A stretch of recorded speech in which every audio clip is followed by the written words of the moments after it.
সুপ্রভাত বন্ধুরা, নতুন একটা ভিডিওতে তোমাদের সকলকে জানাই স্বাগত। সকালবেলায় বাইরে বেরিয়ে পড়েছি, মানি দেখছি না, মানি প্ল্যান্টটা দেখছি বেশ সুন্দর হয়ে উঠেছে। একটু বৃষ্টির জল পাওয়াতেই তরতাজা একদম সতেজ হয়ে উঠেছে, চারিদিকটা সবুজে ভরে উঠেছে। কয়েকদিন তো একদম পাতাগুলো পুড়েই গেছিলো। যাই হোক, ব্রাশ করে নিলাম, ব্রাশ করে ঘরে চলে এলাম। ঘরে এসে এবার একটু আমসত্ত্ব বানালাম। ফ্রিজে দেখলাম কিছু আম একদম পেকে গেছে। অত পাকা আম বাড়ির কেউ খেতে চাইছে না, তাই ভাবলাম সেটা দিয়ে আমসত্ত্ব বানিয়ে ফেলি। আমসত্ত্বটা কিভাবে বানালাম সেটা তোমরা শর্ট ভিডিওতে গিয়েই দেখতে পাবে। গুড মর্নিং বন্ধুরা, আশা করি সবাই খুব ভালো আছো, সুস্থ আছো। আমিও খুব ভালো আছি। সকাল সকাল একদম স্নান করে নিয়েছি। সকাল না মানে সকাল, আমার কাছে অনেকটা সকাল, মানে এত সকালে তো স্নান করি না। ছেলেরা তো স্কুলে চলে গেছে, স্কুলে পাঠিয়ে দিয়ে বাইরের সমস্ত কাজ করে নিয়েছি। জামা কাপড় মেলে দিয়েছি, মানে জামা কাপড় হাতেই ধোয়া কাচা করে মেলে দিলাম। তারপর কতগুলো বাসন ছিল সেগুলো তোমাদেরকে দেখেনি, সেই বাসনগুলো মাজলাম, রান্নাঘর পরিষ্কার করলাম, করে একেবারে স্নান করে নিলাম। মানে বাইরের কাজ গুছিয়ে এসে স্নান করে এসেছি। এখনও বিছানা তোলা হয়নি, কিছু করা হয়নি। চা খাবো, চাটা নিয়ে আসি, একদম ফ্রেশ হয়ে গেছি। আর আজকে তো একটু আমসত্ত্ব বানিয়েছিলাম, জানো তো। ছেলেদেরকে স্কুলে পাঠিয়ে দিয়েই আগে ভাবলাম একটু আমসত্ত্ব বানিয়ে নিই, তারপরে বাইরের কাজে হাত দেবো। আমসত্ত্ব করলাম কেন বলো তো, কারণ সকাল সকাল করলাম এই জন্যেই যে রোদটা পাওয়া যাবে।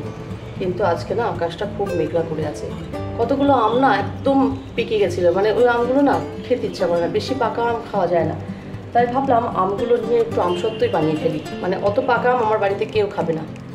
তাই একটু আমসত্ত্ব বানিয়ে নিলাম, নিয়ে সকাল সকালই রোদ্দুরে দিয়ে দিলাম। তারপরে তো বাইরের কাজ করে স্নান করে চলে এলাম। আকাশ কিন্তু খুব মেঘলা হয়ে আছে, আজকে মনে হচ্ছে বৃষ্টি হবে। অনেকটাই আমসত্ত্ব হয়েছে। এবার চলো চা খাবো। চা বসিয়ে এসেছি, এবার একটু চা খাবো।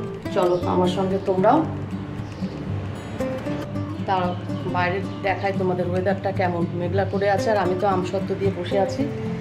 চলো দেখো, বাইরে জামা কাপড় মেলে দিয়েছি, আর আমসত্ত্বগুলো কিভাবে দিয়েছি দেখবে।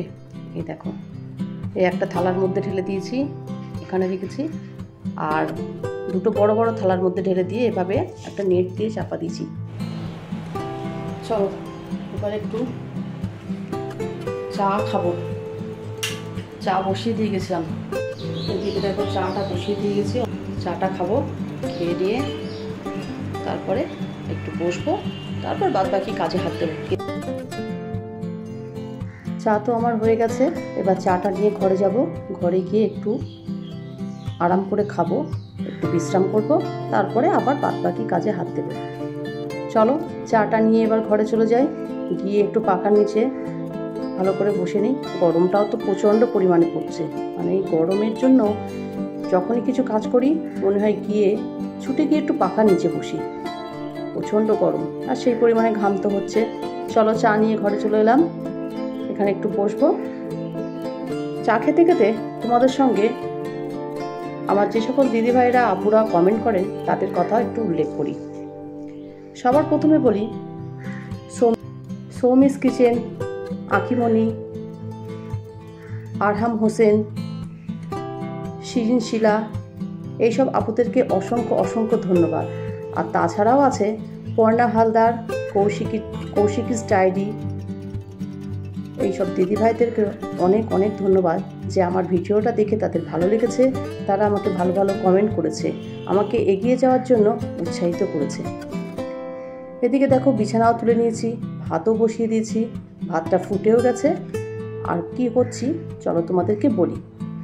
ভাত তো দেখালাম, ভাতটা ফুটে গেছে।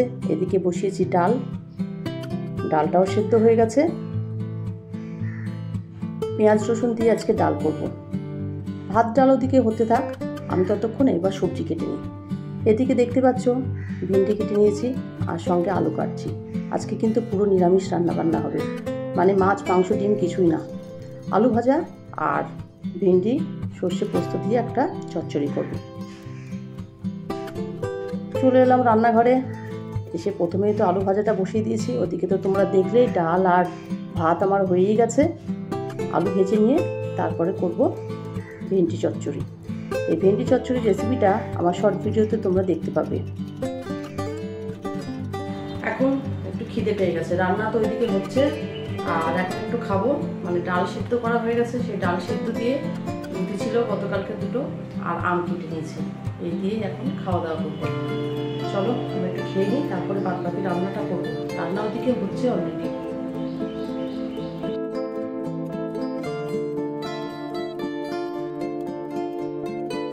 চলো এবার কি কি রান্না করলাম সেটাই তোমাদেরকে দেখাই।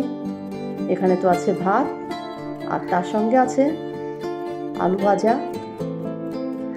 আর আছে পেঁয়াজ রসুন ফোড়ন দিয়ে ডাল, আর তার সঙ্গে আছে ভেন্ডি সর্ষে পোস্ত দিয়ে চচ্চড়ি। খাওয়ার সময় গরম গরম একটা করে ডিমের অমলেট করে নেব, তাহলেই খাওয়া হয়ে যাবে। প্রথমেই বলেছিলাম ডিম রান্না করব না, কিন্তু না, ডিম ছাড়া খেতে পারবে না, সেই জন্য করতেই হবে। অনেকটা বেলা হয়ে গেছে, রিজু রায়ানের ছুটি হয়ে গেছে, চলে এসেছে। দুপুরে তো আর কোনো রকম ভিডিও করিনি, তারপরে তো অনেকক্ষণ পর তোমাদের সামনে এলাম। এখন সন্ধ্যা হয়ে গেছে, দেখতেই পাচ্ছ সন্ধ্যার টিফিন, পেঁয়াজি, চা, মুড়ি, বিস্কুট, এটা দিয়েই আজকে সন্ধ্যের টিফিনটা করা হবে। এটা খাওয়া দাওয়ার পরে আবার রিজু রায়ানকে নিয়ে পড়াতে বসাবো। আর লিকার চা যেটা দেখতে পাচ্ছ, সেটা কিন্তু আমার হাজব্যান্ডের জন্য। ও দুধ চা খায় না, ও লিকার চা খায়। এদিকে বসে আমি খাওয়া দাওয়া করছি, আর আমসত্ত্বগুলো আমার উল্টো দিকে রাখা আছে নেটটা চাপা দিয়ে। আজ আর ভিডিওটা বড় করলাম না, আজ তাহলে এই পর্যন্ত। আমার ভিডিওটা যদি তোমাদের ভালো লেগে থাকে, please like, comment, share and subscribe করো। সবাই খুব ভালো থেকো, সুস্থ থেকো। দেখা হবে অন্য কোনো ভিডিও নিয়ে। টাটা।